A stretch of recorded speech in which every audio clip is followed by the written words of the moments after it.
ओम नमो भगवते वासुदेवाय। ओम नमो भगवते वासुदेवाय। ओम नमो भगवते वासुदेवाय। ओम नमो भगवते वासुदेवाय।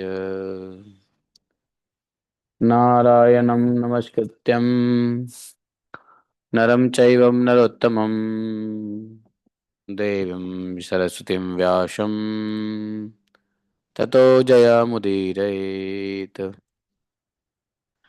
नष्टप्रायस्वभद्रेषु नित्यं भागवत सेवया भगवतोत्तमश्लोके भक्तिर्भवति नैष्ठकी। ॐ जन्मान्दशतन्वयादितरतः चर्थेष्वभिज्ञस्वराट् तेने ब्रह्मृद्यादिकवये मुह्यन्ति यत् सूर्यः तेजो वारिमृदां यथा विनिमयो यत्र त्रिसर्गो अमृषा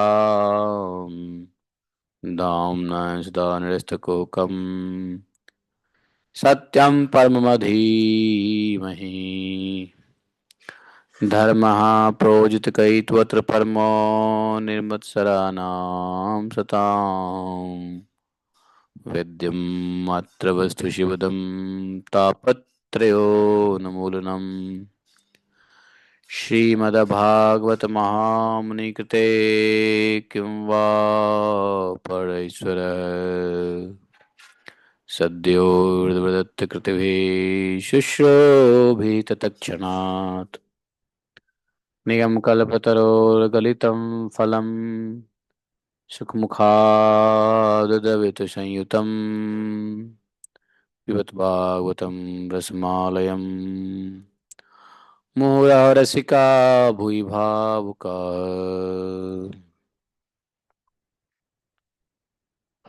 अहं सर्वस्य प्रभवो मत्तः सर्वं वर्तते इति मत्वा भजन्ते मां बुधा भावा समन्विता मच्चित्ता मद्गतप्राणा बोधयन्तः परस्परं कृततस्य मां नित्यं तुष्यन्ति च रमन्ति च तेषां सततयुक्तानां भजतां प्रीतिपूर्वकं ददामि बुद्धियोगन्तं येन मां पुयान्ति ते तेषामेवानुकम्पार्थम् अहम् अज्ञायजं तमः नास्यात्मभावस्थो ज्ञानदीपेन भास्वता अहमेवास्मैवाग्रे न अन्यत् सत् असत्परम् पश्चादमते तस्य यवशिष्येत स्वस्मि अहम् द्वितीयर्थं यत् प्रतीयेत न प्रतीयेत चात्मनि तद्विद्यादात्मनो मायां यथा भाषो यथात्मः यथा महान्ति भूतानि भूतेषु चावचेष्वनु प्रविष्टान्यन्प्रविष्टानि तथा तेषु नित्यस्वहम् एतावदेव जिज्ञासं तत्त्वजिज्ञासुनात्मना अन्यव्यतिरेकाभ्यां यत् स्यात् सर्वत्र सर्वदा। हरे कृष्णा कृष्ण कृष्ण हरे हरे हरे राम राम राम हरे हरे हरे कृष्णा कृष्ण कृष्ण हरे हरे हरे राम राम राम हरे हरे।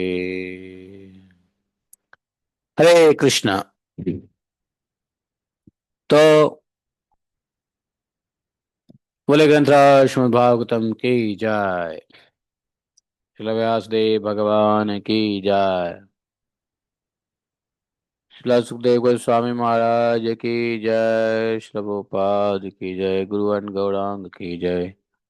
जय जय श्री राधे श्याम।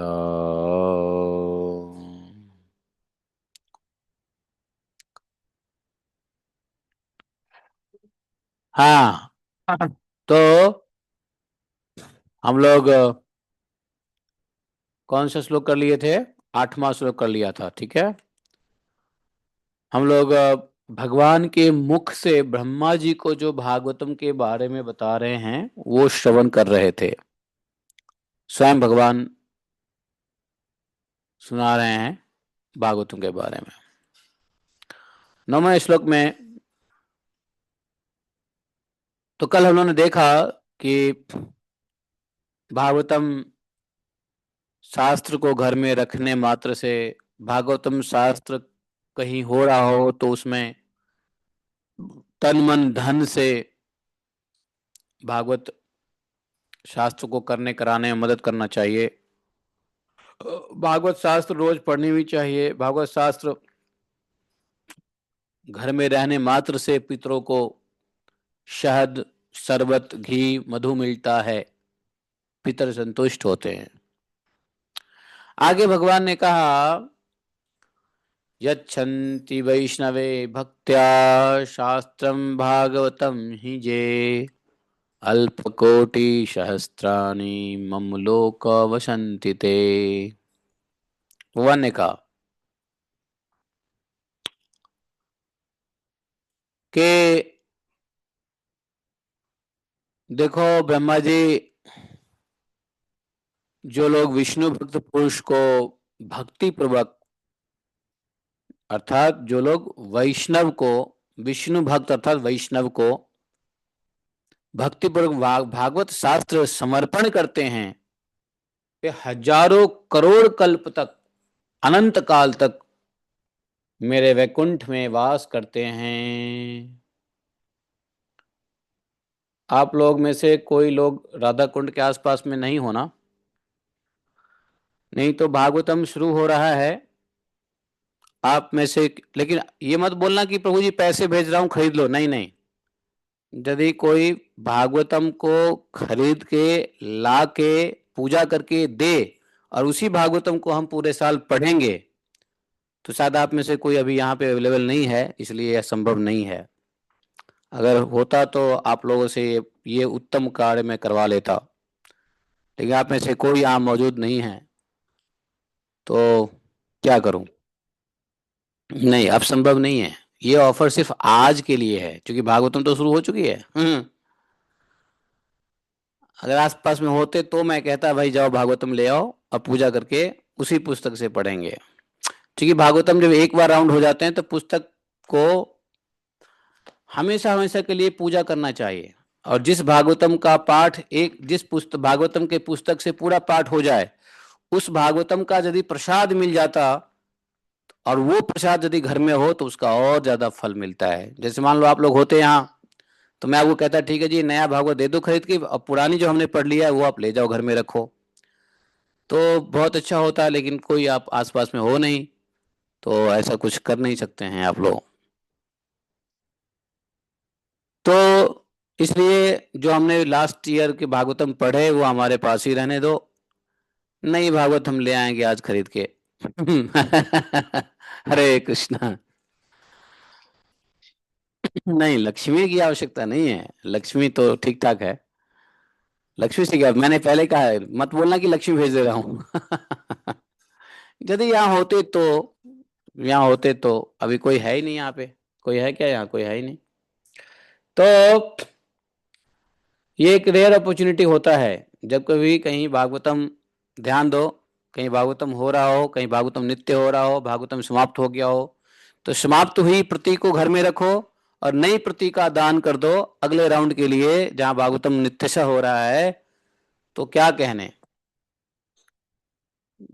मतलब क्या बताऊं इसके बारे में। भगवान ने जो कहा है वो बताऊंगा तो आप लोग अभी दौड़ के भाग के आओगे, इसलिए मैं नहीं बताना चाहता हूँ। है कि नहीं? तो भगवान ने कहा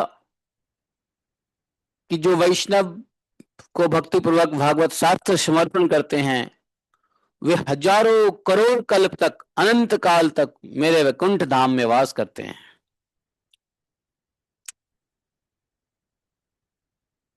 जे अर्चयन्ति सदा गेहे शास्त्रम भागवतम नराः प्रणीतास्तैश्च विबुधा यावदा भूत संप्रभम। जो लोग सदा अपने घर में भागवत शास्त्र का पूजन करते हैं, वे मानो एक कल्प तक के लिए संपूर्ण देवताओं को तृप्त कर देते हैं। जो लोग अपने घर में भागवत शास्त्र का पूजन करते हैं, एक कल्प तक के लिए संपूर्ण देवताओं को तृप्त कर देते हैं, एक कल्प तक के लिए। और एक कल्प कितना होता है पता है ना आप लोगों को? ब्रह्मा जी का एक दिन, समझे? तो भागवतम की पूजा तो आप लोग शुरू कर ही दिए होगे मेरे ख्याल से, या अभी भी नहीं किया है शुरू भागवतम का पूजा? है भागवतम सबके घर में है या नहीं है? पहले तो यह बात डिसाइड होनी चाहिए। हार्ड कॉपी, सॉफ्ट कॉपी नहीं, हार्ड कॉपी होनी चाहिए, पुस्तक होनी चाहिए। और उनकी पूजा कल से शुरू हुआ या नहीं हुआ? हाँ, तो पूजा शुरू हो जाना चाहिए, ठीक है। तो बोले कि जो लोग सदा अपने घर में भागवत शास्त्र का पूजन करते हैं, वे मानो एक कल्प तक के लिए देवताओं को तृप्त कर देते हैं। अश्लोकार्धम अश्लोक पादम वा वरम भागवतम गृहे सतसो अथ सहस्त्र किम नहीं शास्त्र संग्रह। यदि अपने घर पर भागवत का आधा श्लोक या चौथाई श्लोक भी रहे तो यह बहुत उत्तम बात है। उसे छोड़कर सैकड़ों और हजारों तरह के अन्य ग्रंथों के संग्रह से क्या लाभ? भागवतम का ऐसा मत है, अगर ग्रंथ सभी हो और भागवत न हो बेकार है, और भागवत हो और कुछ भी ना हो तो भी ठीक है, लेकिन सब कुछ हो और भागवत हो तो भी ठीक है।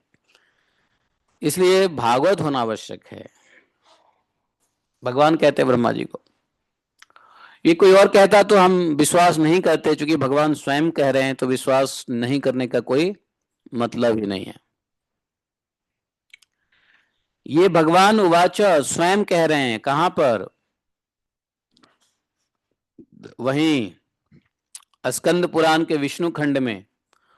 और कहां पर? मार्गशीर्ष महात्म्य के अध्याय 16 में भगवान बताते हैं, जाके देख लो स्कंद पुराण। न यस्य तिष्ठते शास्त्रम गृहे भागवतम क्लौ न तस्य पुनरावृत्ति याम्य पाशात कदाचन। बोले कलयुग में जिस मनुष्य के घर में भागवत शास्त्र मौजूद नहीं है, समझो उसको तो यमराज के पास से भी छुटकारा नहीं मिलता है कि नहीं? तो भागवतम की पुस्तक जिनके घर में नहीं है, बोलिए रख रहे हैं या खरीद के दे दो, भैया रख लो, है कि नहीं? बस रख लो, बस कपड़े में बांध के रख लो, आरती दिखाते रहना, बस कुछ नहीं करना। इतना भी कर ले तो बहुत बड़ी बात है। तो भागवत शास्त्र घर में मौजूद नहीं है, समझो वो शमशान घाट ही घर है, वहां यमराज के पास से कोई छुटकारा नहीं पा सकता जिस घर में भागवत नहीं है। भागवतम डोंगरे जी का भागवतम जो है वो परपट है, पूरा श्लोक नहीं है, 18,000 श्लोक नहीं है। 18,000 श्लोक है उसमें? 18,000 श्लोक होना चाहिए संस्कृत के। डोंगरे जी, डोंगरे बाबा में वो संस्कृत का श्लोक नहीं है कि नहीं?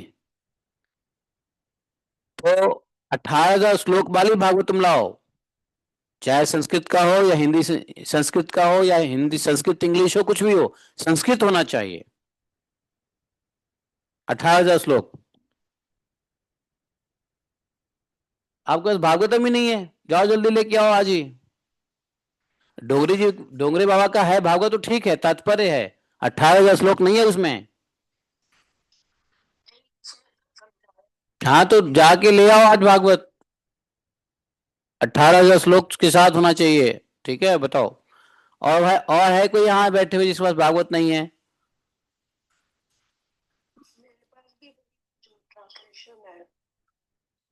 हाँ, तो मूल ले आओ, मूल ले आओ जिसमें 18,000 श्लोक है, श्लोक के साथ लाओ, श्लोक होना जरूरी है।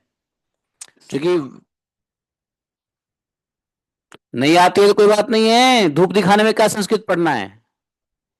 घर में रखने में कौन सी संस्कृत पढ़ने की आवश्यकता है? हैं? नहीं रख सकते। क्यों? घर में रखने के लिए भी संस्कृत की नॉलेज चाहिए क्या? भागवत को रखने के लिए भी संस्कृत नॉलेज चाहिए क्या? पढ़ने की क्या जरूरत है? जब यहाँ पूजा की बात हो रही है तो, जब नहीं पढ़ने आती है तो सुनो, बाकी पूजा के लिए रखो घर में। जिस घर में भागवत नहीं होता है, भागवत की पुस्तक नहीं है, भागवत शास्त्र मौजूद नहीं है, वो गड़बड़ है। इसलिए 18 श्लोक वाली, यहां तक भगवान ने कह दिया है, कथम स वैष्णवो गेयम शास्त्रम भागवतम क्लव। अरे कलयुग में जिसके घर में भागवत शास्त्र मौजूद नहीं है, उसे वैष्णव कैसे समझा जाए? हाँ, जिसके घर में भागवत शास्त्र नहीं है, उसको वैष्णव कैसे समझा जाए? भगवान कहते हैं वैष्णव। हाँ, रामायण है, ठीक है, भागवतम 18,000 श्लोक ले आओ। रामायण भी भागवत है, लेकिन जो भागवत की महात्म्य में बताया जा रहा है वो वेद व्यास द्वारा लिखा हुआ श्रीमद् भागवत के 18,000 श्लोक की बात हो रही है, इसलिए भागवत लाइए। तो तो कहते हैं, भगवान कहते हैं, गृहे न तिष्ठते यस्य शौचादधिको हिसा। कहते हैं जिसके घर में भागवत शास्त्र मौजूद नहीं है, वैष्णव नहीं है, वह तो चंडाल से भी बढ़कर नीच है, भगवान ने कह दिया। सर्वसेनापि लोकेश कर्तव्य शास्त्र संग्रह। हे लोकेश ब्रह्मा, ब्रह्मा जी कह रहे हैं, हे ब्रह्मा जी, मेरे माय डियर सन पुत्र, मनुष्य को सदा मुझे भक्ति पूर्वक संतुष्ट करने के लिए अपना सर्वस्व देकर भी वैष्णव शास्त्रों का संग्रह करना चाहिए। वैष्णव शास्त्र है, रामायण है, वो वैष्णव शास्त्र है। बट गीता और भागवतम है, यह गीता भागवतम है, तो भी भागवत है, वैष्णव शास्त्र भी भागवत है, परंतु भागवत नहीं है तो फिर मेन लिंक मिसिंग है। यत्र यत्र भवेत पुण्यम शास्त्रम भागवतम कलौ तत्र तत्र सदैवाहम भवामी त्रिदशई सह। भगवान ने कहा, कलयुग में जहां जहां पवित्र भागवत शास्त्र रहता है, वहां वहां सदा ही मैं देवताओं के साथ उपस्थित रहता हूं। तत्र सर्वाणि तीर्थानि नदी नद सरांसि च यज्ञा सप्तपुरी नित्यम पुण्या सर्वे शिलोच्चया। इतना ही नहीं, वहां नदी नद सरोवर रूप में प्रसिद्ध सभी तीर्थवास करते हैं। संपूर्ण यज्ञ, 7 पुरियां और सभी पावन पर्वत वहां पर निवास करते हैं, जहां भागवत और वैष्णव शास्त्र होता है। श्रोतव्यम मम शास्त्रम ही यशो धर्म जयार्थिना पापक्षयार्थम लोकेश मोक्षार्थम धर्म बुद्धिना। ब्रह्मा जी को लोकेश भी कहते हैं। तो बोले, हे लोकेश, यश धर्म और विजय के लिए और पाप की क्षय और मोक्ष की प्राप्ति के लिए धर्मात्मा मनुष्य को सदा ही मेरे भागवत शास्त्र का श्रवण करना चाहिए। श्रीमद् भागवतम पुण्यम आयुर आरोग्य पुष्टिदम पठना श्रवणाद वापी सर्व पापै प्रमुच्यते। वह पावन पुराण कौन? श्रीमद् भागवत आयु आरोग्य पुष्टि देने वाला है। इसका पाठ अथवा श्रवण करने से मनुष्य सब पापों से मुक्त हो जाता है। न सिन्वन्ति न हृष्यन्ति श्रीमद्भागवतम परम सत्यम सत्यम ही लोकेश तेषाम स्वामी सदा यमः। बोले ब्रह्मा जी, जो इस परम उत्तम भागवत को न तो सुनते हैं और न सुनकर प्रसन्न ही होते हैं, उन्हें हमेशा यमराज जी का दंड भोगना पड़ता है। वे सदा हम यमराज के वश में रहते हैं। मैं सत्यम सत्यम वदामि, हम बोला, मैं सत्य सत्य कह रहा हूं। भागवत को न तो सुनते हैं और न सुनकर प्रसन्न ही होते हैं। इसलिए भागवतम सुनने के बाद प्रसन्नता बड़ी जरूरी है। अब ये नहीं भागवतम सुन लिया, मुंह बना लिया, क्या प्रभु जी 9 बजे तक खत्म नहीं किया, देखो प्रसाद खत्म हो गया। ये भी नहीं चलेगा। नहीं सुनना और सुन करके और न सुनकर प्रसन्न ही होना, प्रसन्न नहीं होना, नहीं सुन करके प्रसन्न रहना। न गच्छति यदा मर्त्यः श्रोतुं भागवतं स एकादश्याम विशेषेण नास्ति प्रापर्तस्ततः। वैसे भागवतम ऐसा कभी हो ही नहीं सकता कि भागवतम सुनने के बाद लोग प्रसन्न ना हो। भागवतम सुनने के बाद हमेशा चित्त स्वस्थ रहता है, नहीं ऐसा कभी हो सकता है क्या? अगर मान लो शरीर में कोई कष्ट नहीं है तो, अगर मान लो शरीर में कष्ट है तो अलग की बात है, सर दर्द है, पेट दर्द है, पीठ दर्द है, तो अलग की बात है कि भाई थोड़ा उदास है क्योंकि सर में दर्द है। लेकिन भागवतम ऐसे शास्त्र है कि सुनने के बाद अपने आप मन आनंदित रहता ही है। तो बोले कि देखो, जो जो मनुष्य सदा ही, खासकर सदा ही मतलब नित्य, जो नित्य भागवत सुनते हैं, खासकर एकादशी को भागवत सुनने नहीं जाता, उससे बढ़कर पापी कोई नहीं है। तो नित्य भागवत सुनना ही चाहिए। अगर नित्य नहीं सुनते हो तो कम से कम एकादशी को भागवत तो जरूर ही सुन लेना चाहिए। बहुत व्यस्त हो तो एकादशी को तो सुन ही लेना चाहिए।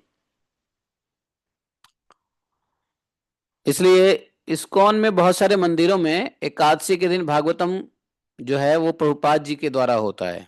आप लोग जानते हो नहीं जानते हो? इस्कॉन के मंदिरों में एकादशी का दिन होगा तो प्रभुपाद जी का भागवतम सब सुनेंगे। प्रभुपाद जी बोलेगा कोई नहीं, सिर्फ प्रभुपाद जी बोलेंगे, सब सुनेगा। ऐसा रूल है वहां, नहीं? तो बोले जिस घर में एक श्लोक, आधा श्लोक, श्लोक का एक ही चरण लिखा रहता है, बोलते उसके घर में मैं निवास करता हूं। इसलिए कभी कभी लोग बाग अपने घर में ना भागवतम के कुछ श्लोक लिखवा के भी टांग देते हैं, ऐसा भी करते हैं। तो वो भी ठीक है, कहते हैं अगर ऐसा है तो भी मैं रहता हूं। मनुष्य के लिए संपूर्ण पुण्य आश्रमों की यात्रा या संपूर्ण तीर्थ में स्नान करना भी वैसा पवित्र कारक नहीं है जैसा श्रीमद् भागवत है। आप पुण्य क्षेत्र में जाओ, समुद्र में नहाओ या गंगा जी में नहा लो, कहते हैं भागवतम से भी पवित्र कारक गंगा जी भी नहीं है, न ही कोई किसी पुण्य दिव्य क्षेत्रों का जल है। ए चतुर्मुख जी, यत्र यत्र चतुर्वक्त्र श्रीमद् भागवतम भवेत गच्छामि तत्र तत्राहम गौड़ यथा सुतवत्सला। बोले ब्रह्मा जी, चतुर्मुख जी, जहां जहां भागवती कथा होती है वहां वहां मैं उसी प्रकार जाता हूं जैसे पुत्र वत्सला गौ अपने बछड़े के पीछे पीछे जाती है। बच्चे को जहां ले जाओगे गाय वहीं जाती है पीछे पीछे, पुत्र वत्सल के होने के कारण। तो बोलते हैं जहां भागवत की कथा होती है वहां मैं मौजूद रहता हूं, जाना ही पड़ता है मुझे, क्योंकि मैं भगवत वत्सल भक्त वत्सल हूं। मत कथा वाचम नित्यम मत कथा श्रवणे रतम मत कथा प्रीत मानसम नाहम तक्षामी नम तम नरम। बोले जो मेरी कथा कहता है, जो सदा उसे सुनने में लगा रहता है, और जो मेरी कथा से मन ही मन प्रसन्न होता है, उस मनुष्य का मैं कभी त्याग नहीं करता। श्रीमद्भागवतम पुण्यम दृष्ट्वा नो तिष्ठते हि यः संवत्सरम तस्य पुण्यम विलयम याति पुत्र का। पुत्र, जो परम पुण्य में श्रीमद् भागवत शास्त्र को देखकर अपने आसन से उठकर खड़ा नहीं हो जाता, उसका 1 वर्ष का पुण्य नष्ट हो जाता है। देखो, एक बार हमने इस बात को पहले भी कहा था भागवतम के दौरान कि भागवतम कहीं भी देखो हो रहा है, या भागवतम का मंच भी देखो, या भागवतम जैसे भागवतम हो रहा होता है, भागवतम जब खत्म हो जाता है तो मंच खाली हो जाता है, लेकिन भागवत तो वहां रखे हुए होते हैं ना। तो कहीं अगर भागवतम हो रहा है, भागवतम का शब्द सुनाई दे रहा है, या भागवतम रखा हुआ दिखाई दे रहा है, यदि उठ करके प्रणाम नहीं किया, देखो तो प्रणाम करो। अगर बैठे हो तो उठ करके प्रणाम करो। अगर भागवतम देख लिया या भागवतम जी आ गए हैं तो उठ के खड़ा होना चाहिए, 1 वर्ष का पुण्य नष्ट हो जाता है। और एक बात और बताया, जो श्रीमद् भागवत पुराण को देखकर खड़ा होने और प्रणाम करने आदि के द्वारा उसका सम्मान करता है, उस मनुष्य को देखकर मुझे अनुपम आनंद मिलता है। जो व्यक्ति भागवतम को देख करके प्रणाम करता है, सम्मान करता है, मुझे आनंद मिलता है। दृष्टवा भागवतम दूरात पक्रमेत सम्मुखम ही, यह देखो, जो श्रीमद् भागवत को दूर से भी देखकर उसके सम्मुख हो जाता है, वह एक एक पग पर अश्वमेध यज्ञ के पुण्य को प्राप्त करता है, इसमें तनिक भी संदेह नहीं है। जैसे मान लो रास्ते में चल रहे हैं, कहीं पंडाल लगा हुआ भागवतम का, तो थोड़ा टर्न कर जाओ भागवतम की तरफ, हो सके तो समय है तो जाइए भागवत के स्टेज तक, दंडवत कीजिए, फिर वापस आइए।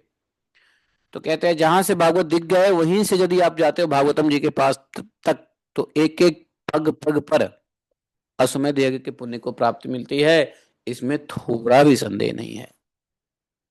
उत्थाय प्रणमेत यो वै श्रीमद्भागवतम नरः धनपुत्रा तथा दारान भक्तिम च प्रदाम्यहम्। देखो बोले, जो मतलब खड़ा होकर श्रीमद् भागवत को प्रणाम करता है, उसे मैं धन, स्त्री, पुत्र और अपनी भक्ति तक प्रदान कर देता हूँ। तो भागवतम कहीं देखो तो प्रणाम अवश्य करो। यदि भागवतम को प्रणाम नहीं किया देख करके, तो फिर 1 साल के पुण्य नष्ट। बोले कि देखो ब्रह्मा जी, जो लोग महाराज उचित सामग्रियों से युक्त होकर भक्ति पूर्वक श्रीमद् भागवत की कथा सुनते हैं, मैं उसके वशीभूत हो जाता हूँ। अच्छा, जो लोग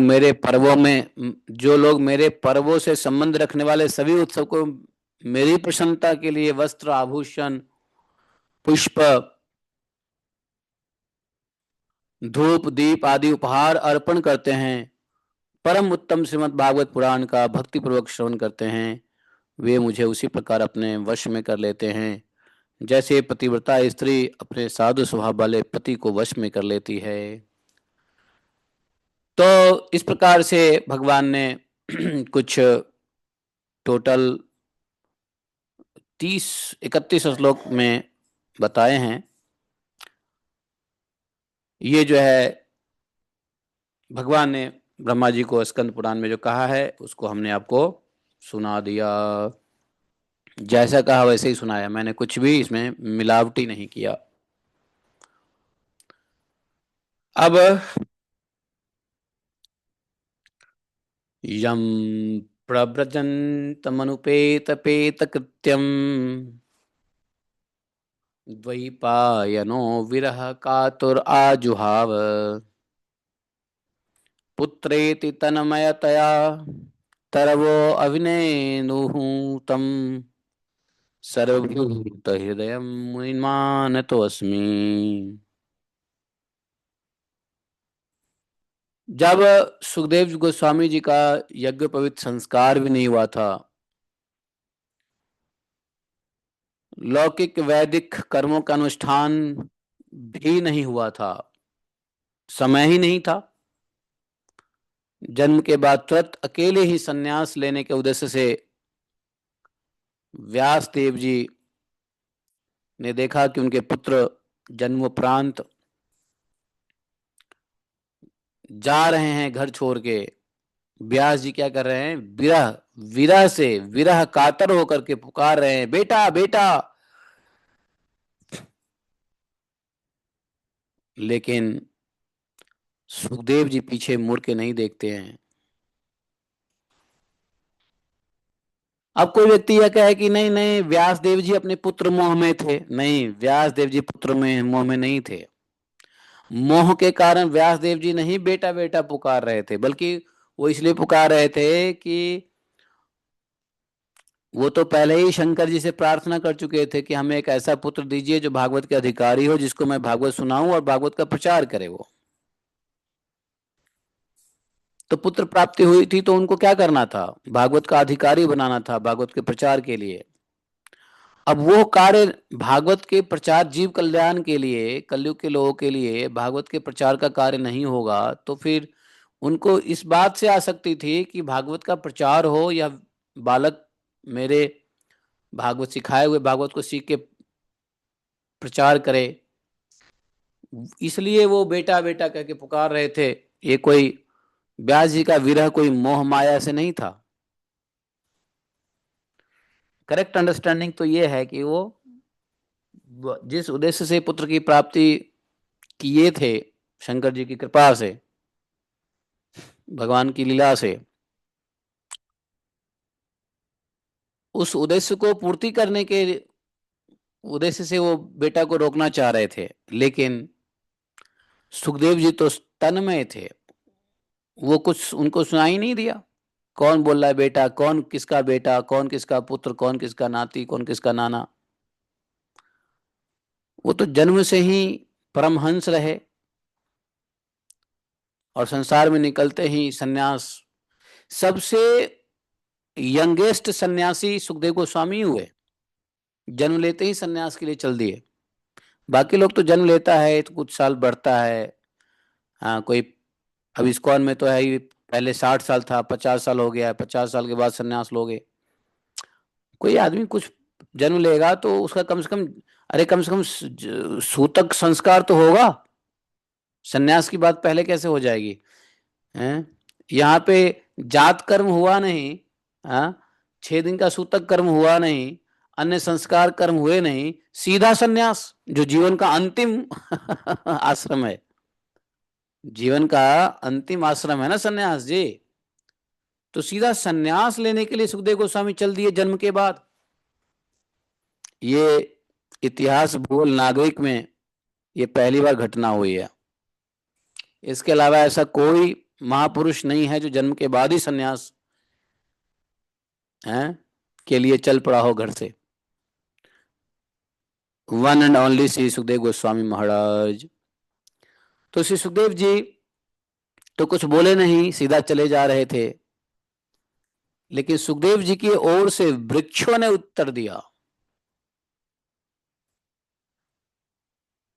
वही यहां पे लिखा हुआ है, पुत्रेति तन्मयतया तरवो अभिनेन्दु तम सर्वभूत हृदय मुनिनाम तसो अस्मि। ऐसे मुनि जो सबके हृदय में विराजमान श्री सुखदेव मुनि का मैं नमस्कार करता हूं। इसलिए कहा द्वैपायनो विरह कातर आजुहाव। बुला रहे हैं बेटा बेटा, विरह से हाँ? आजुहाव, पुकारने लगे।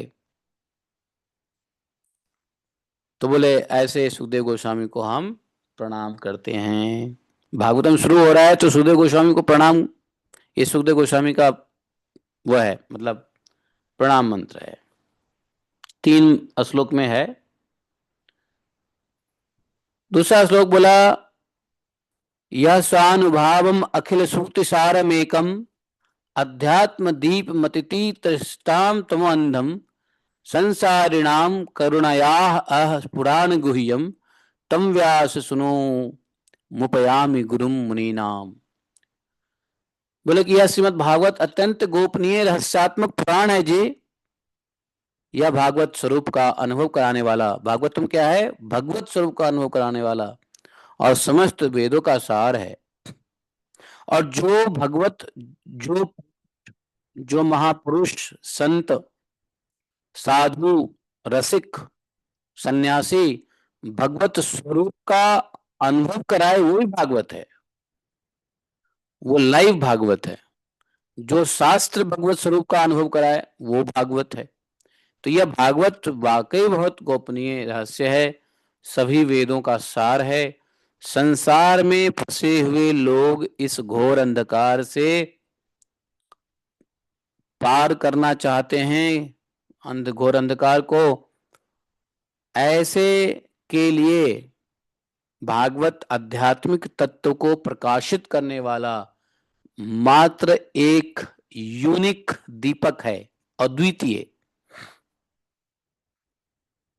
वास्तव में उन्हीं पर करुणा करके बड़े बड़े मुनियों के आचार्य श्री सुखदेव जी ने इसका वर्णन किया है। तम व्यास सुनु उपयामि गुरुम मुनीनाम। तो ऐसे मुनि के शरण ग्रहण करता हूँ मैं। उनका ही शरण, किसको? सुखदेव जी का शरण ग्रहण करता हूँ। भागवतम शुरू होने ही जा रहा है, इसलिए सुखदेव गोस्वामी को नमस्कार। स्वसुख निभृत चेताः तदभ्योदस्तान्य भावो अप्यजीत रुचिर लीला कृष्ट सारदस्तियम व्यतनुत कृपया यस्तत्त्वदीपं पुराणं तमखिल ब्रजिनग्नं व्याससूनुं नतोस्मि। बोले कि श्री सुखदेव जी महाराज अपने आनंद आत्म आनंद में ही निमग्न थे। सुखदेव जी महाराज जन्म से ही आत्म आनंद में, ब्रह्म मतलब पूरा ब्रह्म स्वरूप आत्मानंद थे। ऐसी अखंड अद्वैत स्थिति से उनकी भेद दृष्टि सर्वथा निवृत्त हो चुकी थी। उनके अंदर भेद दृष्टि था ही नहीं, स्त्री पुरुष का या कैसा भी। फिर भी मुरली मनोहर श्याम सुंदर की मधुमयी मंगलमयी मनोहारिणी लीलाओं ने उनकी वृत्तियों को अपनी ओर आकर्षित कर लिया। ये 12वें स्कंद में हम लोगों ने यही श्लोक पढ़ा था। ये सुत जी कहते हैं 12वें श्लोक में, सुत 12वें स्कंद के 12वें अध्याय में सुत जी कहते ये बात। अभी भी हम लोगों ने खत्म किया है कि सुत जी बोल रहे हैं कि जो जिनके हृदय में भेद ना, अखंड अद्वैत स्थिति से भेद दृष्टि सर्वथा नाश है, आत्मानंद में एकदम आत्माराम थे, निमग्न थे, फिर भी मुरली मनोहर श्याम सुंदर की मधुमयी मंगलमयी मनोहारिणी लीलाओं ने उनकी वृत्तियों को, सुखदेव गोस्वामी के मन को अपनी ओर आकर्षित कर लिया और उन्होंने जगत के प्राणियों पर कृपा करके भागवत तत्व को प्रकाशित करने वाले इस महापुराण का विस्तार किया। मैं उन्हीं सर्व पापहारी व्यास नंदन भगवान श्री वसुदेव जी के चरणों में नमस्कार करता हूँ। अच्छा, यहाँ पे एक प्रश्न है। आप लोगों के दिमाग में तो प्रश्न नहीं आया है, मेरे दिमाग में प्रश्न आया है जिसका उत्तर मैं तो जानता हूं, लेकिन आप लोगों को बताने के लिए शायद मैं ही प्रश्न करूंगा और मैं ही उत्तर भी दूंगा। यहाँ प्रश्न यह है कि व्यास देव जी स्वयं क्यों नहीं प्रचार किए भागवत का, जो उन्होंने पुत्र प्राप्ति की इच्छा की, शिव जी की कृपा से पुत्र सुखदेव हुए, तो व्यास देव जी क्यों ना प्रचार कर लेते भागवतम का? बताओ। व्यासदेव स्वयं प्रचार कर लेते, सुखदेव जी महाराज की क्या जरूरत थी? हैं? ये प्रश्न वैलिड है या इनवैलिड क्वेश्चन है? वैलिड है। तो इस वैलिड क्वेश्चंस का वैलिड उत्तर क्या हो सकता है? कारण अलग अलग आचार्यों के मन से अलग अलग बातें निकलती है, लेकिन जो सुनी सुनाई बात है वो बताता हूं। वो इसलिए नहीं क्योंकि व्यास देव जी स्वयं श्री कृष्ण द्वैपायन, भगवान श्री कृष्ण के ही अंश अवतार हैं। भगवान स्वयं श्री कृष्ण ही है, इसलिए इनका नाम श्री कृष्ण द्वैपायन व्यास रखा गया।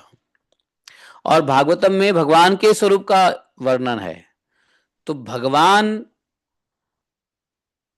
अपने स्वरूप का वर्णन स्वयं नहीं करना चाहते हैं। भगवत स्वरूप का वर्णन भागवत करे, अर्थात भागवत कौन है? जो भक्त है। तो भक्त के माध्यम से कराना चाहते हैं भगवान अपने स्वरूप का वर्णन, है कि नहीं?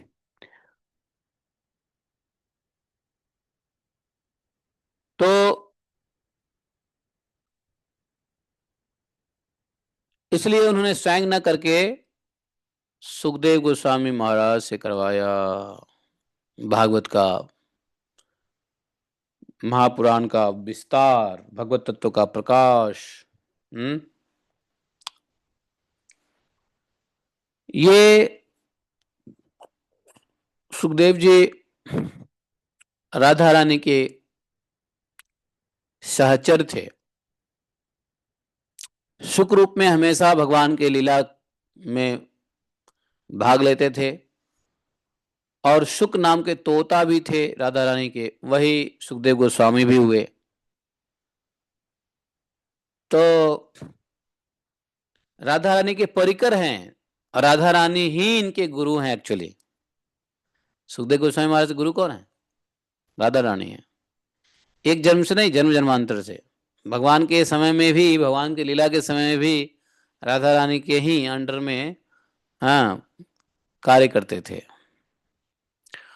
ये सुख जी, भगवान राधा रानी कुछ कहती, सुख जी जाके भगवान को कहते, भगवान कुछ कहते तो सुख जी जाके राधा रानी को मैसेज दे देते।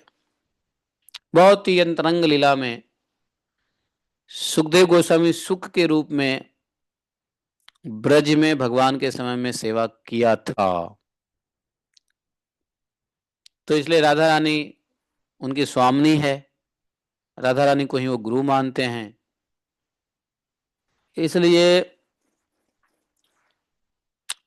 गुरु का नाम नहीं लेना चाहिए प्रत्यक्ष रूप से। इसलिए राधा रानी का नाम भी कहीं भागवतम में प्रत्यक्ष रूप से नहीं लेते हैं।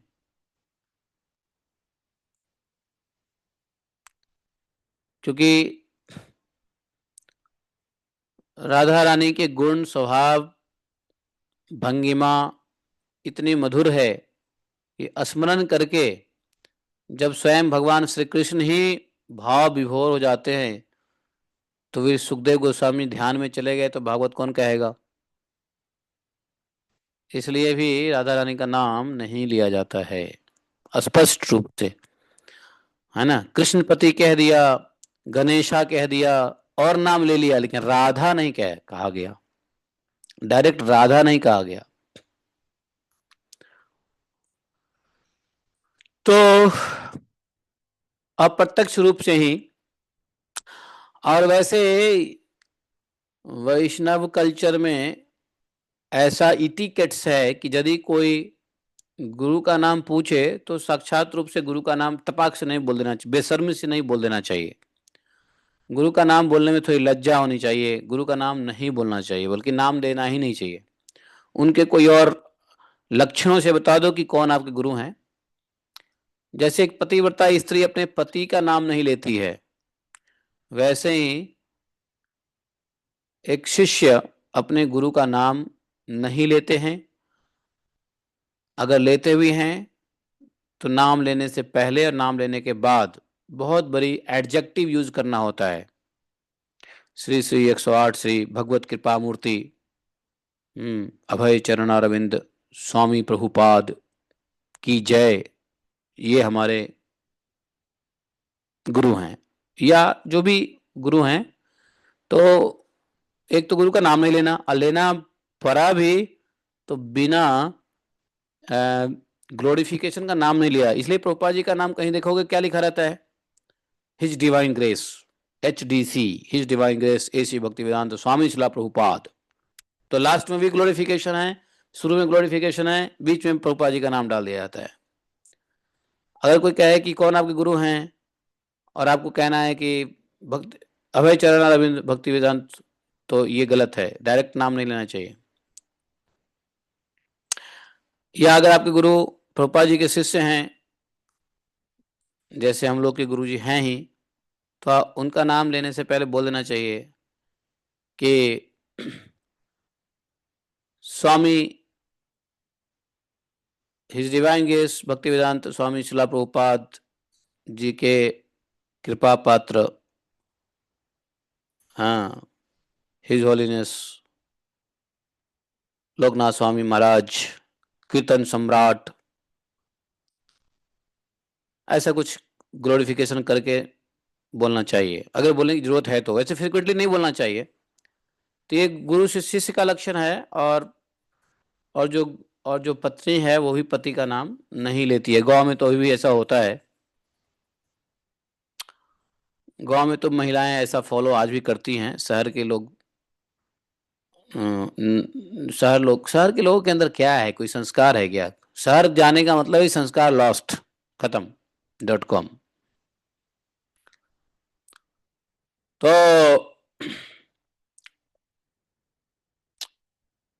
इसलिए सुखदेव गोस्वामी महाराज अपने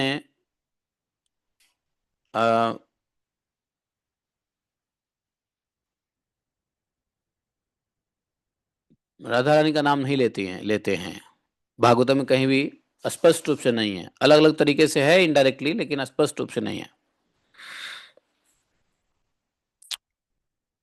और भगवत तत्व की लीला प्रकाश के लिए राधा रानी का ही आदेश होता है, जो सुख जी आते हैं कलयुग में।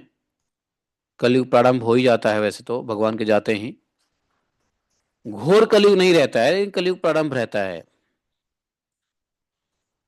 तो इस प्रकार से सुखदेव गोस्वामी को 3 श्लोकों में नमस्कार किया है, जिसमें पहले 2 श्लोक भागवतम के फर्स्ट कैंटो के सेकंड चैप्टर्स के दूसरे तीसरा श्लोक से लिया गया है, और तीसरा श्लोक जो है वो सुत गोस्वामी जो नमस्कार करते हैं 12वें स्कंद के 12वें अध्याय के 68 श्लोक का, वो उससे नमस्कार किया है।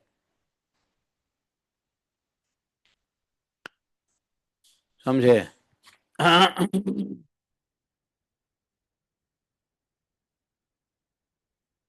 अब जो लोग भागवतम सप्ताह करते हैं, या पारायण 1 महीने का या साप्ताहिक करते हैं, विधि विधान से करते हैं, तो उसमें भागवतम की पूजा होती है, कलश बैठता है, भागवतम की पुस्तक की पूजा होती है, ब्राह्मण पंडित पुजारी जो भी है वो पूजा कराते हैं, पूजा की विधि है, अक्षत चंदन धूप दीप मिठाई वस्त्र, हम्म, इत्यादि इत्यादि लेकर के, संकल्प लेकर के, संकल्प लिया जाता है कि आ, हम जो है भागवतम को 7 दिन में सुनेंगे, संकल्प कराया जाता है।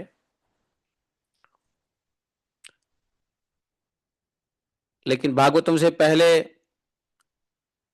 जो पूजा होती है, वो पूजा आप लोगों ने देखा होगा, 7 दिन के पारायण में खासकर होता है। ब्राह्मण लोग मंत्र करते हैं, ओम भद्रम कर्णेभिः शृणुयाम देवाः, भद्रम पश्यमाक्षभिः यजत्रः, अस्त्रैरङ्गैस्तुष्ट्वा स्वस्तनूभिः वशेम देवहितं यदायुः। 7 दिनों से पहले पहले दिन ये करते हैं कि भैया, है ना,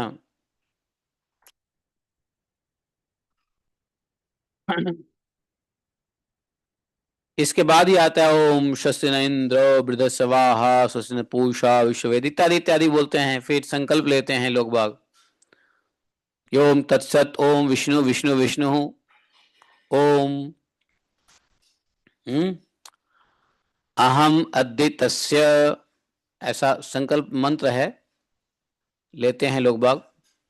हम्म, ब्रह्मणो द्वितीय प्रार्धो श्वेतवाराह कल्पे जम्बूद्वीपे भरतखंडे आर्यावर्तक देशांतर्गते पुण्यस्थाने कलियुगे कलि प्रथम चरणे, अमुक संवत्सरे अमुक मासे अमुक पक्षे अमुक योगवारा शकल लग्न मुहूर्त करणान्वितायाम शुभ पुण्यतिथौ अमुक वासरे अमुक गोत्रोत्पन्नस्य अमुक शर्मणा, ऐसा संकल्प मंत्र है ना। हाँ, वर्मणः गुप्तस्य वा मम कुटुंबस्य सपरिवारस्य श्री गोवर्धन चरण रविंद्र प्रसादात सर्व समृद्धि प्राप्त्यर्थम भगवत अनुग्रह पूर्वकम भगवदीये प्रोमोपलब्धे च श्री भगवत नामनात्मक भगवत स्वरूप श्री भागवतस्य पाठे अधिकार सिद्ध्यर्थम श्रीमद्भागवतस्य प्रतिष्ठा पूजाम चाहम करिष्ये। ऐसा जबरदस्त बड़ा लंबा संकल्प है ये भागवत महापुराण का। तो हम लोगों ने भी भागवतम शुरू कर ही दिया है, नहीं किया है? तो आज एक तरीके से हम लोग का भी संकल्प हो ही जाता है। तो चलो आज हम लोग संकल्प ले लेते हैं कि पुनः भागवतम को हम लोग सही से समझेंगे।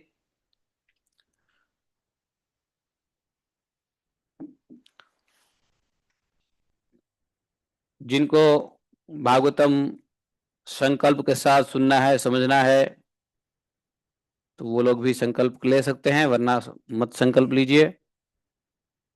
लेकिन मैं संकल्प लेता हूँ ओम विष्णु विष्णु विष्णु। ओम अद्य ब्रह्मणि द्वितीय प्रार्धे श्री श्वेतवारः कल्पे वैवस्वत मन्वन्तरे हैं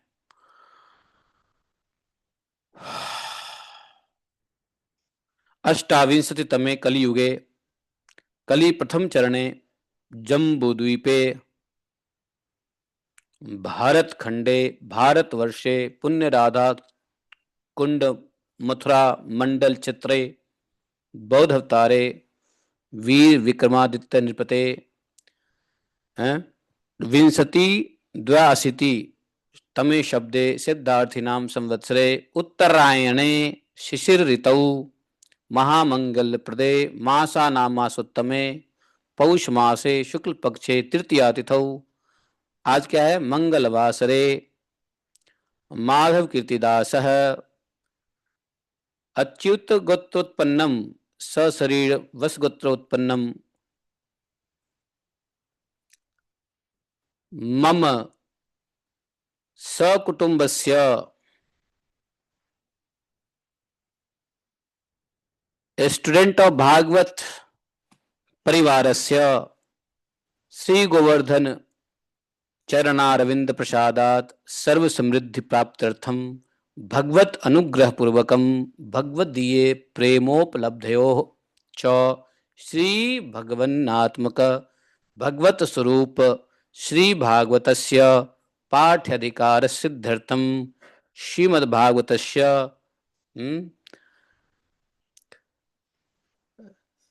प्रारंभम प्रतिष्ठाम पूजनम चाहम करिष्ये।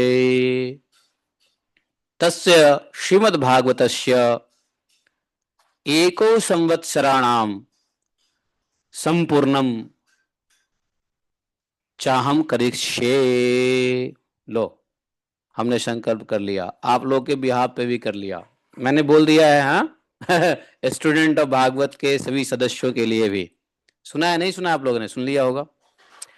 तो इस प्रकार से पुनः एक संवत्सर, एक साल में भागवत को समाप्त करने के लिए, भागवत अगले एक साल में भागवतम को पुनः पढ़ने के लिए चाहम करिष्ये। तो ये संकल्प हो जाता है। बाकी लोग बहुत सारी चीज करते हैं, लेकिन हम सिर्फ संकल्प कर लेते हैं।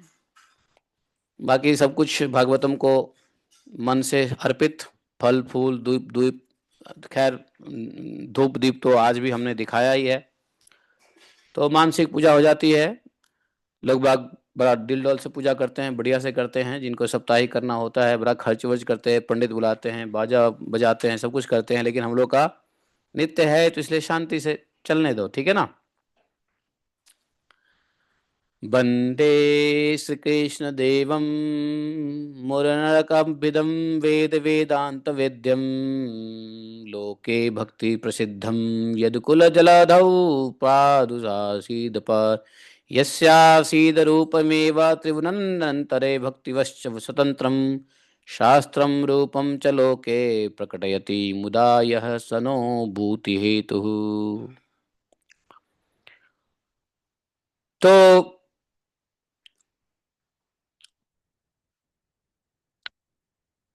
ये जो श्लोक हमने पढ़ा उसमें है जो इस जगत में भक्ति से ही प्राप्त होते हैं, जो इस जगत में भक्ति से ही प्राप्त होते हैं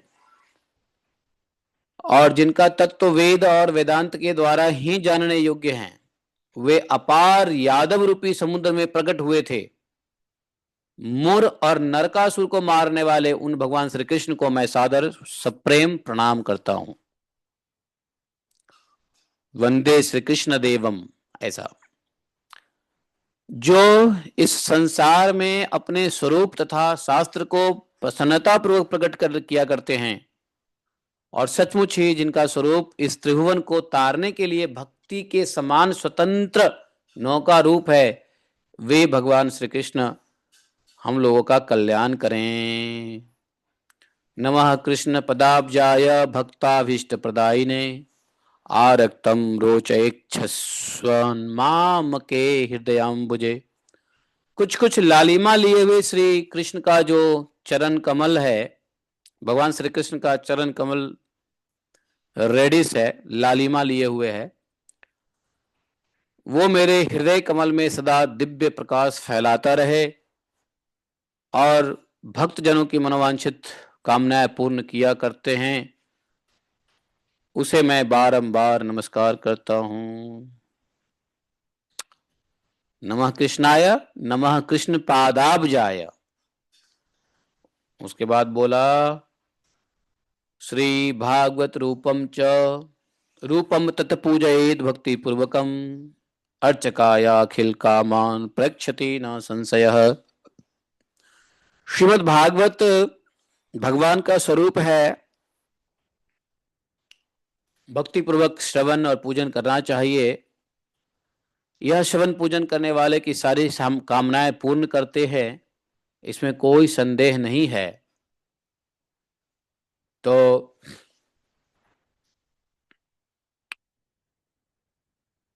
ओम यस्य श्रीमद्भागवताख्य स्तोत्र मंत्रस्य, इसके ऋषि कौन है? नारद ऋषि ही। छंद क्या है? बृहति छंद। और इनके परम देवता कौन है? श्री कृष्ण परमात्मा देवता। बीज क्या है? ब्रह्म बीजम। भक्ति भक्ति ज्ञान वैराग्य कीलकम मम श्रीमद् भगवत प्रसाद सिद्धर्थे। पाठे पुनः पाठे विनियोग, अर्थात हम दोबारा से श्रीमद् भागवतम पाठ का विनियोग करते हैं, भागवत का उपयोग किया जाता है। किस उद्देश्य से? ये कि इस भागवत स्तोत्र मंत्र के जो देवर्षि कौन है? नारद जी ऋषि हैं, और इसमें बृहति छंद का प्रयोग हुआ है भागवतम में। और परमात्मा श्री कृष्ण चंद्र भागवत के देवता हैं, ब्रह्मा जी बीज हैं। ब्रह्म बीज है, ब्रह्मा नहीं, ब्रह्म बीज है। भक्ति शक्ति है, ज्ञान और वैराग्य कीलक है। कीलक, कीलक समझते हो? नहीं समझते हो? कीलक बोलते हैं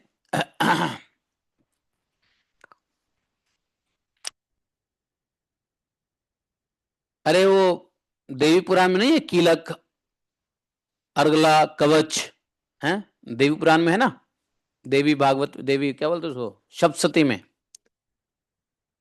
समझते हैं कि कीलक को कहा है। कीलक मतलब होता है कि उसके पाठ का जो फल है, जो पाठ का फल है वो कीलक कहलाता है। कीलक, जैसे इसको कई बार लोग खील कहते हैं। खील जैसे दूध को आप, जैसे आप जो गाय बच्चा देती है, काफ, बछड़ा बछड़ी, जिंगरा जिंगड़ी, ब्रज में बछड़ा बछियों को क्या कहते हैं? जिंगरा जिंगड़ी कहते हैं, जिंगड़ा जिंगड़ी। तो जब जिंगड़ा जिंगड़ी पैदा होते हैं तो जो दूध निकलता है, दूध निकलता है, तो दूध को गर्म करोगे तो क्या होता है? शुरू शुरू में गाय के दूध जब निकलता है, गर्म करते हैं तो क्या होता है? वो फट जाता है। तो उसको क्या आप लोग बोलते हो? बोलो, क्या बोलते हैं उसको? फटे हुए दूध क्या बोलते हैं? शुरू शुरू में दूध फटता है, उसको क्या बोलते हैं? हाँ, आप लोग फटौस बोलते हो। कोई कोई लोग उसको खिरसा कहते हैं। खिरसा, हमारे नेटिव में खिरसा बोलते हैं। और कुछ लोग, हाँ हाँ, कुछ लोग खीस कहते हैं। यस, उत्तर प्रदेश के अंदर में खीस कहते हैं, हमारे यहाँ खिरसा कहा जाता है। ठीक है, लेकिन उसको हिंदी में खील कहा जाता है, खील। तो वही कीलक है, ज्ञान और वैराग्य, जो कीलक के रूप में यहाँ पे वास्तव में कीलक है, लेकिन उसको खीलक लोग बोलते हैं। तो जब भागवतम से निकलेगा क्या? जब भागवतम, जब ब्रह्म बीज, भक्ति की शक्ति, भगवान कृष्ण देवता का कृपा, तो इससे क्या निकलेगा? ज्ञान वैराग्य। तो कीलक का मतलब है जो चीज निकले, जो चीज फल, फल समझ लो उसको, तो उसको कीलक कहते हैं। तो भागवतम से क्या आता है? ज्ञान और वैराग्य। कौन सा ज्ञान? भगवत ज्ञान और वैराग्य। तो ज्ञान वैराग्य आता है भक्ति की शक्ति से, और पुनः भगवान के अंदर में नैष्ठिकी भक्ति की प्राप्ति होती है। थोड़ी सी भक्ति की शक्ति चाहिए, थोड़ी सी शक्ति भक्ति के रूप में चाहिए भागवतम को सुनने के लिए, लेकिन ज्ञान वैराग्य के साथ फिर कौन सी भक्ति आ जाती है? पहले भक्ति की शक्ति आती है जिसे आप भागवत सुनते हो। भाई थोड़ी भक्ति है जब भी तो आप भागवतम सुन रहे हो, और जब भागवतम सुनने के बाद जब ज्ञान और वैराग्य की प्राप्ति होती है तो वास्तविक भक्ति आती है। वो भक्ति कैसी होती है? प्रेमा भक्ति। तो उसको कीलक कहते हैं। ज्ञान और वैराग्य कीलक है अपने ऊपर। हरे कृष्णा प्रभु जी। नैष्ठिकी मींस क्या है प्रभु जी? नैष्ठिकी भक्ति, नैष्ठिकी विथ फुल ऑफ डिटर्मिनेशन, नैष्ठिकी है ना, मतलब अनशेकेबल डिटर्मिनेशन। जी प्रभु जी। हाँ, नैष्ठिकी निष्ठा, अनशेकेबल डिटर्मिनेशन, अनशेकेबल क्या कहते हैं? फेथ, ठीक है ना। तो अपने ऊपर भगवान की प्रसन्नता हो, अपने ऊपर भगवान की प्रसन्नता हो और भगवान की कृपा बार बार बनी रहे, इस उद्देश्य की सिद्धि के लिए पाठ करने में इस भागवत का उपयोग किया जाता है। तो विनियोग का मतलब यही हुआ कि इस भागवतम का हम उपयोग क्यों कर रहे हैं, किस उद्देश्य से कर रहे हैं? भगवान की कृपा, भगवान की प्रसन्नता, भगवान की भक्ति, जो ज्ञान वैराग्य कीलक है, भक्ति शक्ति है, ब्रह्म बीज है, भगवान श्री कृष्ण चंद्र देवता है, बृहति छंद है, नारद जी इसके ऋषि हैं, है कि नहीं? तो ये भागवतम का विनियोग होता है। न्यास और करन्यास भी आता है। तो जो लोग नित्य भागवतम करते हैं उसका न्यास करन्यास क्या है? न्यास करन्यास ये है कि भाई हम ठीक से बैठ के सुनेंगे, सुन के समझेंगे, निरंतर सुनेंगे, हाथ मुंह धो के शुद्ध होके, बिना अन्न जल खाए हुए, जल पी सकते हो बिना अन्न खाए हुए। ये कुछ नियम है जो न्यास से बाहरी भीतरी शुद्धि होती है। तो भागवतम को सुनने से पहले थोड़ा आचमन करना चाहिए। सुनने वालों को भी आचमन करना चाहिए, ऐसा नहीं है, बोलने वाले को तो करना ही चाहिए, सुनने वालों को भी आचमन करना चाहिए। और शुद्ध मुख और जल को आंखों पे, जल को कानों पे भी लगाना चाहिए। जल को अभी सब अपने सभी अंगों पे लगाना चाहिए, जैसे दो पैर, दो हाथ, पेट, छाती, सीना, पीठ। जैसे हम लोग वो करते हैं ना, क्या बोलते हैं उसको, तिलक। तो तिलक क्यों करते हैं? तिलक से अंग न्यास होता है। और फिर हाथ जोड़ करके प्रणाम करना चाहिए, करन्यास, और फिर जाकर के भागवतम का श्रवण करना चाहिए। तो उसको अंग अन्यास और करन्यास हो गया। तो आपने तिलक तो करके रखते ही हैं सुबह सुबह रोज रोज, नहीं तो हो गया अंगन्यास। तो ये न्यास से बाहरी भीतरी शुद्धि हो जाती है, दिव्य बल की प्राप्ति होती है। और साधना, जो भागवतम को पढ़ने समझने की साधना है, उसमें बिना कोई विघ्न के भागवतम हम सुन सकेंगे, पढ़ सकेंगे। यहाँ कुछ करन्यास अंगन्यास भी बताए गए हैं, है कि नहीं? दाहिने से दाहिने, जैसे अंगन्यास करन्यास हमने बताया था ना नारायण कवच में। नारायण कवच में नहीं बताया था अंगन्यास करन्यास? ओम नमो भगवते वासुदेवाय के ऊपर ओम ओम नमो ओम नम नमो ओम ओम नमो ओम भम नमो गम नमो बम नमो तेम नमो सुम नमो देव नमो वाम नमो यम नमः, ऐसा। तो इसी तरीके से न्यास होता है। अगर न्यास बहुत ज्यादा नहीं जानना हो तो चुपचाप क्या करना चाहिए? हाँ, बस आचमन ले लो, शुद्धि मंत्र पढ़ लो, ओम पवित्र पवित्र वा, और तिलक तो किए हुए हो गया अंगन्यास। करन्यास हाथ शुद्धि होती है। अंगन्यास ओम नमो नमो हृदय नमः से होता है, या ओम नमो भगवते से होता है, या ओम नमो विष्णु, ऐसा हमने बताया था उसमें, क्या बोलते हैं उसको। उसके बाद भागवतम को सुनने का नियम यह है कि जब कभी भी भागवतम, चूंकि हम लोग रोज रोज पढ़ेंगे, तो रोज रोज के लिए हम लोग मंगलाचरण पे ध्यान करते हैं, तो बिना मंगलाचरण ध्यान के भागवतम रोज रोज नहीं सुननी चाहिए। इसलिए आपने देखा होगा कि हम भागवतम रोज रोज मंगलाचरण के साथ ही पढ़ते हैं। ऐसा इस्कॉन मंदिर में भी नहीं पढ़ा जाता है। हमारे इस्कॉन मंदिर में सिर्फ नारायणम नमस्कृत्यम नरम चैवम नरोत्तमम देवीम सरस्वतीम व्यासम ततो जयमुदीरयेत् नस्पायसु भद्रेषु नित्यम भागवत सेवा भगवत उत्तम श्लोके भक्ति भक्ति नष्ट की, बस इतना ही करते हैं, है कि नहीं। डेली डेली वो पूरा नहीं पढ़ते हैं, क्योंकि डेली डेली स्पीकर चेंज होता है और हर स्पीकर को याद नहीं रहता, है कि नहीं। और और मान लो अगर कोई तीसरे कैंटो में है, तो ये चीजें तो पहले कैंटो में लिखी है, तो पहले कैंटो भी निकालना पड़ेगा, इसलिए उसको हटा ही देते हैं।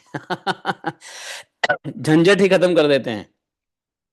फर्स्ट कैंटो का पहला श्लोक है, लेकिन भागवतम को डेली पढ़, अगर इस खोलो इसको, भागवत खिड़की खोलो, भागवतम को डेली पढ़ने से पहले मंगलाचरण पे ध्यान अवश्य करना चाहिए। और मंगलाचरण पे ध्यान नहीं करते हैं तो कोई बात नहीं है, ओम नमो भगवते वासुदेवाय बोल दिया काफी है, वो तो होता ही है। लेकिन मंगलाचरण हम रोज करते हैं, क्योंकि हमको बिना मंगलाचरण किए हुए अच्छा नहीं लगता है आगे बढ़ना। तो मंगलाचरण में हम लोग जैसे रोज पढ़ते हैं, आज ही पढ़े हैं, जन्मांधस्य तन्वयादितरतः चर्थे स्वः विज्ञः स्वराट तेने ब्रह्महृदयादि कवय मुह्यन्ति यत् सूर्यं तेजो वारि मृदा यथा विनिमयो यत्र त्रिसर्गो अमृषां धाम्ना सदा निरस्तकुहकं सत्यं परमं धीमहि धर्मः प्रोजित अत्र परमो निर्मत्सराणां सतां विद्यं वास्तुविस्तम तप्तम शिवदम, ऐसा करके है ना। तो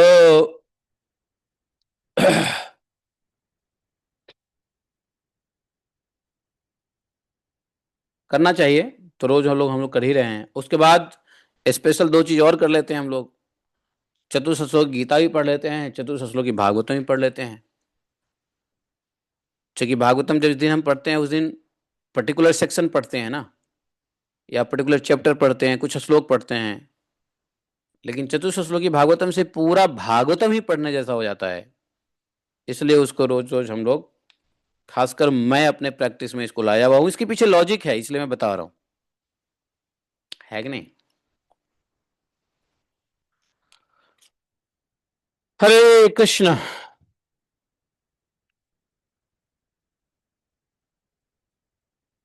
तो ये बताया हमने आपको नित्यम भागवत करने का विधि। वैसे तो भैया जब साप्ताहिक भागवतम करते हैं तो उसमें बहुत सारे पूजा इन्वॉल्व है, लंबे चौड़े संकल्प मंत्र होता है, फिर सभी देवी देवताओं को ही बुलाया जाता है। हम्म। ओम भूवः स्वः गणपते यः गच्छः यः तिष्ठ मम पूजाम गृहाणम, पहले गणेश जी को बुलाते हैं, गणपति जी को फिर बुलाते हैं। ओम भूवः स्वः शिव पार्वती पतये यः गच्छ यः तिष्ठ मम पूजाम गृहाण।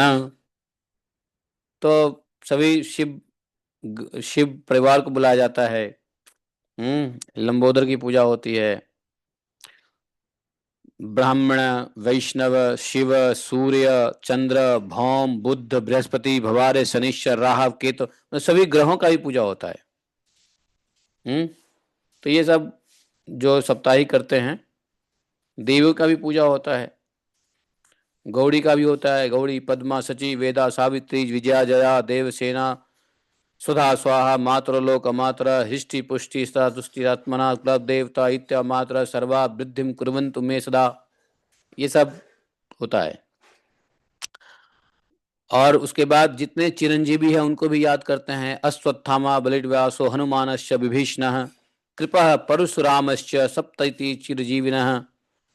है। यजमान गृहे नित्यम सुखदा सिद्धदा जिदा, जो यजमान होते हैं भागवत सप्ताह कराने वाले, उनके लिए भी होता है यजमान गृहे नित्यम सुखदा सिद्धदा। जो जो भागवतम करा रहे हो भैया, उसके घर में सुख हो, संपत्ति हो। अब सुख संपत्ति के लिए करा रहा है तो ठीक है, लेकिन रोज रोज भागवतम तो भगवत प्रेम के लिए होता है। तो ये सब विधियां जो लोग साप्ताहिक कराते हैं उनके लिए है। ब्राह्मण लोग इससे इसी मंत्रों के साथ पूजा वूजा होता है। जब सप्ताह होता है तो पहला 2 घंटा तो चला जाता है पूजा में और ग्लोरिफिकेशन में ही। खैर जो भी है बढ़िया है।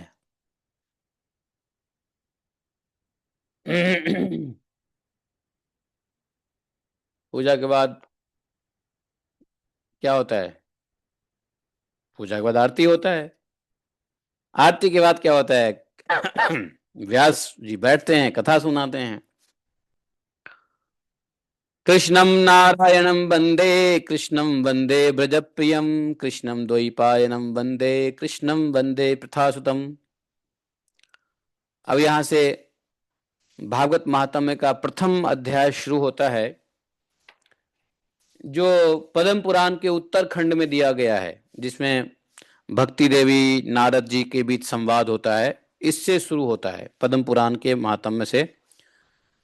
सच्चिदानंद रूपाय विश्वोत्पत्त्याय दिहेतवे तापत्रय विनाशाय श्री कृष्णाय वयम नमः। तो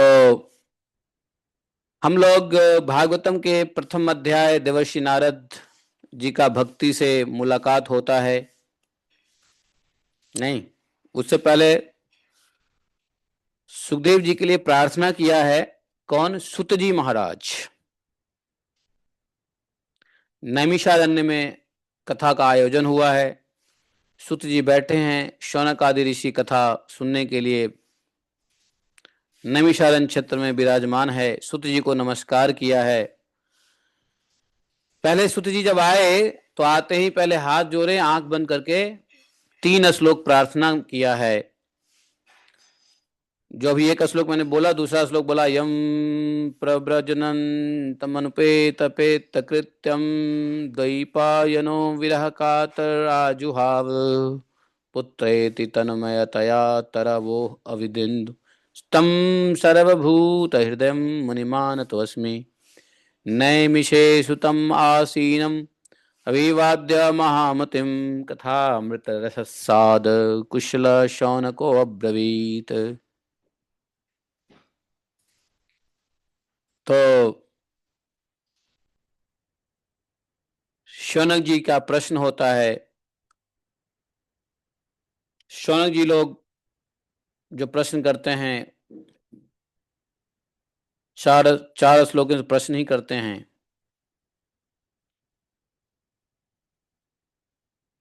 प्रश्न क्या है शौनक आदि ऋषियों का? प्रश्न यह है कि घोर कलिकाल आ गया है, आने वाला है। आने वाला घोर कलिकाल आने वाला है, कलयुग तो आ ही गया है। और जीव प्रायः आसुरी प्रकृति के हो गए हैं। जीव जो है मनुष्य आसुरी प्रकृति के हो गए हैं। और नाना प्रकार के कलेशों से जीव घिरे हुए हैं इस कलयुग में। तो कलयुग के कलेशों से निकलने का कुछ उपाय बताइए। जीवों को शुद्ध अर्थात दैवी शक्ति संपन्न बनने का कुछ उपाय बताइए। ये एक प्रश्न किया है कि कलयुग के जीव के लिए उपाय बताइए। दूसरा प्रश्न किया है कि भक्ति ज्ञान वैराग्य से प्राप्त होने वाले विवेक की वृद्धि किस प्रकार हो, और वैष्णव लोग किस तरह इस माया मोह से अपना पीछा छुड़ाते हैं। तो महान विवेक कैसे प्राप्त हो, बुद्धि कैसे प्राप्त हो? तो बुद्धि में कई प्रकार की बुद्धि होती है। तो शौनक आदि ऋषियों ने कहा कि जो ज्ञान भक्ति जो विवेक भक्ति ज्ञान और वैराग्य से प्राप्त होने वाली महान जो विवेक है उसकी वृद्धि कैसे होगी, और वैष्णव लोग इस संसार से कैसे पार पाते हैं, कैसे पीछा छुड़ाते हैं इस संसार से। देखा जाता है कलयुग में बहुत सारे मनुष्य प्रायः कलुषित हो चुके हैं। आप कोई ऐसा परमानेंट उपाय बताओ जिससे जीव का कल्याण हो। ये प्रश्न किया है शौनक ऋषियों ने। उत्तर हम लोग कल सुनेंगे, आज नहीं। तो प्रश्न को ध्यान रखिए। प्रश्न क्या है कि भक्ति ज्ञान वैराग्य से प्राप्त होने वाला महान विवेक की वृद्धि कैसे हो और माया मोह से पीछा कैसे छुड़ाया जाए। कली काल में लोग प्रायः कलुषित हैं, अशुद्ध हैं, वो शुद्ध कैसे हों, आसुरी स्वभाव के हो गए हैं, तो दैवीय संपदा वाली कैसे बने। गीता में भगवान ने इस बात को, भगवान को पता था कलयुग में क्या होता है, इसलिए अर्जुन को भगवान ने बता दिया था कि दो प्रकार के पुरुष होंगे, दैवीय संपदा वाले और आसुरी संपदा वाले। तो दैवीय संपदा, जब आसुरी संपदा को समझेंगे, धीरे बजाओ, जब आसुरी संपदा को समझेंगे तो हम आसुरी लोगों को पहचान सकते हैं कलयुग में। क्योंकि कलयुग में आसुरी लोग असुर की तरह दिखते नहीं हैं, उनके व्यवहार से समझना पड़ेगा। तो इसलिए गीता में वेल अहेड भगवान ने कुरुक्षेत्र में आसुरी और दैवीय संपदा नाम का एक पूरा अध्याय दे दिया है। नहीं, गीता में कौन सा चैप्टर है आसुरी दैवीय संपदा? कौन सा चैप्टर है गीता में जो आसुरी और दैवीय संपदा का वर्णन करते हैं? विच चैप्टर इन गीता बताओ? चैप्टर 7? नहीं नहीं नहीं नहीं नहीं नहीं नहीं नहीं नहीं, ये कहाँ? लास्ट में जाओ, लास्ट में, लास्ट में। नहीं, 10 नहीं, 16वां। 10 कैसे हो सकता है? 16वां चैप्टर है ये। मैं बोल रहा हूं लास्ट में जाओ, तो अब बीच में क्यों आ गए? लास्ट में जाओ, 16वां चैप्टर है। दैवी और सूरी संपदा विभाग योगो नाम है, 16वां अध्याय है। हाँ, फिर 16 है। मैंने ध्यान से देखा नहीं। आप जल्दी जल्दी में बोल गए। 16वां, कभी कभी होता है ना, जल्दी जल्दी बोलो, जल्दी जल्दी बोलो, जल्दी जल्दी बोलो, पहले बोलना है, पहले बोलना है। मैंने ठीक है, पहले ही बोलने की इच्छा अच्छी बात है। तो ये 16वां चैप्टर है जिसमें भगवान ने दैवी असुर संपदा, क्योंकि कलयुग में असुर लोग कभी कभी देवताओं से भी सुंदर दिखेंगे। देवताओं से भी सुंदर दिखेंगे कलयुग लोग कभी कभी। कलयुग में असुर लोग, उनके भी रूप लावण्य होंगे, उनके भी अच्छे दाढ़ी मोछ होंगे, अच्छे ट्रिमिंग किया रहेगा, है ना, उनके भी शरीर से खुशबू आते रहेंगे, लेकिन उनका चरित्र हमेशा आसुरी होगा। तो भगवान ने इस बात को भांप लिया था, इसलिए अर्जुन को 16वें चैप्टर में बता दिया कि समझ लो दैवीय और असुरी तो वह यही प्रश्न किया शौनक आदेशी कि भाई कलयुग में सब आसुरी हो रहे हैं, तो उनको दैवीय संपदा से संपन्न कैसे बनाया जाए। सुखदेव सुत जी महाराज, आप कोई परमानेंट उपाय बताइए। हैं, परमानेंट शाश्वत साधनम तद्वदानुधा, ऐसा कहा, शाश्वत साधन बताइए, कृष्ण प्राप्ति करम, कृष्ण की भक्ति प्राप्त हो, श्रेयसाम यत भवेत श्रेयः पावनानाम च पावनम, पावनों को ही पावन करने जैसा और कृष्ण प्राप्ति कराने जैसा शाश्वत साधन आप बताइए। कल्याणकारी, पवित्र करने वाले, पवित्र को भी पवित्र करने वाले, कृष्ण की प्राप्ति करा दे, ऐसा क्या है? हैं? तो इसके उत्तर में सूत जी कहते हैं, वो कल हम लोग सुनेंगे, आज के लिए इतना ही। बोले ग्रंथराज श्रीमद् भागवतम की जय। एकम शास्त्रम देव की पुत्र गीतम, एको देवो देव की पुत्र एव, एकम मंत्र शतशनामानि यानि क्रमापि तत्सदवस सेवा। तमेव माता च पिता तमेव, तमेव बंधुश्च सखा तमेव, तमेव विद्या द्रविड़म तमेव, तमेव सर्वदेवः। कृष्णाय वासुदेवाय हरे परमात्मने प्रणतक्लेशनाशाय गोविंदाय नमो नमः। हे कृष्ण करुणा सिंधु दीनबंधो जगतपते गोपेश गोपिका कांतम राधा कांतम नमस्ते तप्त कांचन गौरांगी राधे वृंदावनेश्वरी वृषभानुसुते देवी प्रणमामि हरिप्रिये। वाञ्छाकल्पतरुभ्यश्च कृपा सिन्धुभैव च पतितानां पावनेभ्यो वैष्णवेभ्यो नमो नमः। जय श्री कृष्ण चैतन्य प्रभु नित्यानंद, श्री अद्वैत गदाधर श्रीवासादि गौरभक्तवृंद। हरे कृष्णा कृष्ण कृष्ण हरे हरे, हरे राम राम राम हरे हरे। बोले ग्रंथराज श्रीमद् भागवतम की जय। तो आज हम लोगों ने नए राउंड के लिए संकल्प ले लिया, महात्म्य भगवान के मुंह से संपूर्ण सुन लिया, है कि नहीं? और महात्म्य में प्रवेश कर चुके हैं। प्रश्न हो शुरू हो चुका है नैमिषारण्य का, ऋषियों का, सुत जी से। सुत जी जवाब देंगे कल। जयति ते अधिकं जन्मना व्रज, शयत इंदिरा शाश्वतत्रयी, दयितदिशतां दीक्षतावका, त्वं विचिन्वते। सरदुदाचये